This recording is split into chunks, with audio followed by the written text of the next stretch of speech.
Hi అండి. అందరూ ఎలా ఉన్నారు? బాగున్నారా? నేనైతే బాగున్నానండి. ఇక్కడ ఈరోజు మన వీడియోలో వచ్చేసి మనకి కనిపిస్తున్నాయి కదా, ఈ చేపలేంటో మీకు కనుక తెలిస్తే కామెంట్ సెక్షన్లో కామెంట్ చేయండి. ఇవి వచ్చేసి చేదు బరికల చేపలు అనమాట. ఇందులో కొన్ని రాగండి చేపలు, కొన్ని బొచ్చి చేపలు. అలాగే మనకి ఈ రొయ్యలు వచ్చేసి ఇలా నల్లగా ఉన్నాయి ఏంటి అని చెప్పి మీకు డౌట్ రావచ్చు. మనకి మా ఊళ్ళో దొరికే రొయ్యలు ఇలానే ఉంటాయండి, నల్లగా ఉంటాయి. వాటి కాడలు కూడా చాలా పొడవు ఉంటాయి అన్నమాట, అంటే కాళ్ళు. పక్కనేమో చేదువరికి చేపలు, ఇవేమో కొన్ని రాగండి పిల్లలు, అలాగే జల్ల పిల్లలు, అలాగే బొచ్చ చేప పిల్ల అనమాట.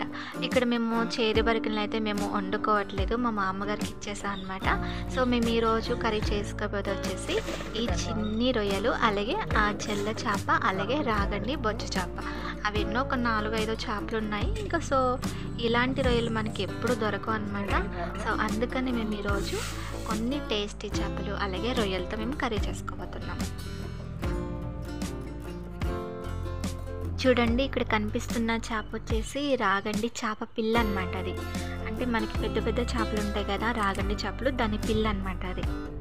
ఇది మావు రొయ్య అంటారు దీన్ని. చూడండి, ఇలా ఉంటాయి అన్నమాట. ఇవి పైన తోలు తీసేయడానికి డైరెక్ట్గా రావండి. కొద్దిగా వాటర్ని పోసుకొని కొద్దిగా ఒక 5 మినిట్స్ ఆ వాటర్లో వాటిని వేడి చేస్తే కానీ పైన మనకి తొక్క అనేది రాదనమాట. చూడండి, ఇక్కడ నేను నా చేతితో చిన్న చేప పిల్లని పట్టుకున్నాను. ఈ చేపలు అయితే బతికే ఉన్నాయి. ఇక్కడ మా మమ్మీ ఒకటి తీసి చూస్తుందన్నమాట, తోలు వస్తుందో లేదా అని చెప్పి. రావట్లేదని చెప్పేసి ఇంకా గిన్నెలో రొయ్యల్ని వేసేసి కొద్దిగా వాటర్ని పోసేసి కొద్దిగా వేడి చేసిందనమాట. ఇంకా ఎలాగో ఒకటి తీస్తుంది కదా అని చెప్పేసి అది మొత్తం తీసేస్తుంది. చూసారు కదా, ముక్కలు ముక్కలకి ఇరిగిపోతుంది.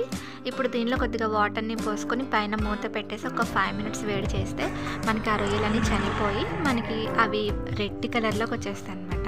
చక్కగా తోలు కూడా మనకి ఈజీగా వచ్చేస్తుంది. ఈలోపు ఆ 4 రకాల చేపల్ని మా మమ్మీ చేసేస్తున్నారు. ఈలోపు అవి వేడవుతూ ఉంటాయి, ఇక్కడ చేపల్ని కూడా చేసేస్తున్నారు. చూడండి, అలా చక్కగా చేపని బూడితో అద్దుకొని తల దగ్గర నుంచి పొట్ట వరకు అలా కట్ చేసుకొని అటు ఇటు రెక్కల్ని కూడా కట్ చేసుకోవాలి. అలాగే కింద ఉన్న తోకను కూడా కట్ చేసుకోవాలి. మా మమ్మీకి చిన్న చేపల్ని చేయడం చాలా అంటే చాలా ఇష్టం అండి. నేను ఒక్కొక్కసారి అడుగుతూ ఉంటాను, మమ్మీ నేను నేర్చుకుంటాను, నేను కూడా చేస్తాను, నాకు ఇవ్వవా అంటే వద్దమ్ములు నేను చేస్తాను అంటారనమాట. అంత ఇష్టం మా మమ్మీకి. చాలా స్పీడ్గా చేస్తారండి బాబాయ్. చూడండి, చక్కగా అట్లా చేపలన్నిటిని చేసుకోవాలి. అలా బూడిద అద్దుకోవడం వల్ల ఏంటంటే మనకి చేతులు అనేవి జారిపోకుండా పట్టుంటాయి అన్నమాట. మనకి ఒక పక్క రొయ్యలు అనేవి వేడవుతుంటాయి, ఒక పక్క చేపల కటింగ్ కూడా అయిపోతుంది.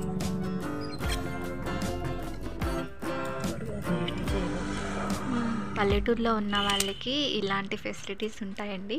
చక్కగా వర్షాకాలంలో, శీతాకాలంలో ఇలాంటి చిన్న చిన్న చేపలు పడుతూ ఉంటాయి అన్నమాట. అవి కనుక దొరికితే వాటిని అస్సలు మిస్ చేసుకోవద్దు, ఎందుకంటే వాటి రుచి అనేది అంత టేస్టీగా ఉంటుందన్నమాట. ఇది రాగండి చేప పిల్ల అనమాట, అందుకనే దానిపైన ఉన్న పొలుసుని తీసి పక్కన పిచ్చుకల సౌండ్లు వినిపిస్తున్నాయి కదా. మా ఇంటికి చాలా రకాల పక్షులు, పిచ్చుకలు వస్తూ ఉంటాయి అన్నమాట. ఇలా చేపలన్నిటినీ కట్ చేసుకున్న తర్వాత ఇలా ఒక రాయి మీద వేసుకొని చక్కగా వాటర్ని కొద్ది కొద్దిగా పోసుకుంటూ చేపలని శుభ్రంగా తోముకోవాలి. మనకి చేపలని తోముకునేటప్పుడు చాలా స్లోగా తోముకోవాలండి, ఎందుకంటే వాటిలో చిన్న చిన్న ముళ్ళు ఉంటాయి అన్నమాట, అవి మన చేతికి గుచ్చుకుంటాయి. సో స్లోగా తోముకోవాలి. అలాగే మనకి చేప కూడా విరిగిపోతుంది అన్నమాట, అందుకని మెల్లగా తోముకోవాలి. చక్కగా ఆ బూడిద అలాగే పైన ఆ పొలుసు పోయేంత వరకు శుభ్రంగా తోముకోవాలి. ఇక్కడ నేను వాటర్ పోస్తున్నాను, మమ్మీ వచ్చేసి తోముతున్నారనమాట. చూడండి, చేపల్ని చేశాక కొంచెమే అయినాయి కదా. ఇక్కడ రొయ్యలు కూడా వేడి అయిపోయినాయి అనమాట. చూసారు కదా, ఇందాకేమో బ్లాక్ కలర్లో ఉన్నాయి, ఇప్పుడేమో రెడ్ కలర్లో అయిపోయినాయి, చనిపోయినాయి అనమాట. ఇక్కడ మనకి ఇలా చక్కగా స్కిన్ అనేది రానప్పుడు ఇట్లా వేడి చేసుకుని తోలు తీసుకుంటే మనకి ఈజీగా వస్తుంది అనమాట. ఇంకొక విషయం అండి, ఇవి మావు రొయ్యలు కదా. నార్మల్గా మనం రొయ్యలకైతే తలకాయ కూడా తీసేస్తాం కదా, కానీ ఈ రొయ్యలకి వచ్చేసి తలకాయ అయితే మనం ఏమి తీయమండి. జస్ట్ వేస్ట్ అనేది ఉంటుంది కదా, అది తీసేసుకొని ఈ తలకాయని తలకాయలాగే ఉంచేసుకొని ఆ పైన ఆ తొక్కును తీసేసుకోవాలన్నమాట. మనకి ఆ తలకాయలో చిన్న చిన్న గుడ్లు ఉంటాయన్నమాట. ఆ తలకాయ కూడా కరకరలాడుతూ కర్రీలో చాలా రుచిగా ఉంటుంది. సో ఆ తలకాయని మాత్రం అస్సలకి తీయొద్దు.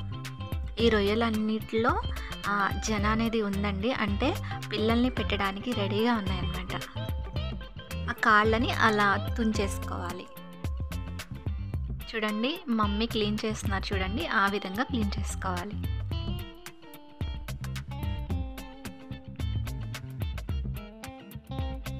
మా స్కూల్ టైంలో మేము చిన్నపిల్లప్పుడు మా నాన్నగారు కూడా మావు పెట్టేవాళ్ళండి బోధుల్లో. అప్పుడు మా మావులు అయితే పాములు పడేవి, అలాగే రొయ్యలు పడేవి, పీతలు పడేవి, చిన్న చిన్న చేపలు పడేవి, అన్ని రకాల చేపలు పడేవి అనమాట. అప్పుడు బాగా తినేవాళ్ళము. కానీ అప్పుడేమో వీటి టేస్ట్ అనేది తెలియదు అనమాట. ఇప్పుడు తిందామన్నా కానీ మావులు పెట్టేవాళ్ళు లేరు, చేపలు కూడా దొరకట్లేదు అనమాట. చాలా అరుదైపోయినాయి. చూడండి ఇలా శుభ్రంగా ఇలా క్లీన్ చేసుకొని పక్కన పెట్టుకోవాలి.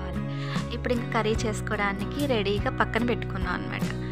ఈ కర్రీని ఎలా చేసుకోవాలనేది నెక్స్ట్ వీడియోలో చూపిస్తాను.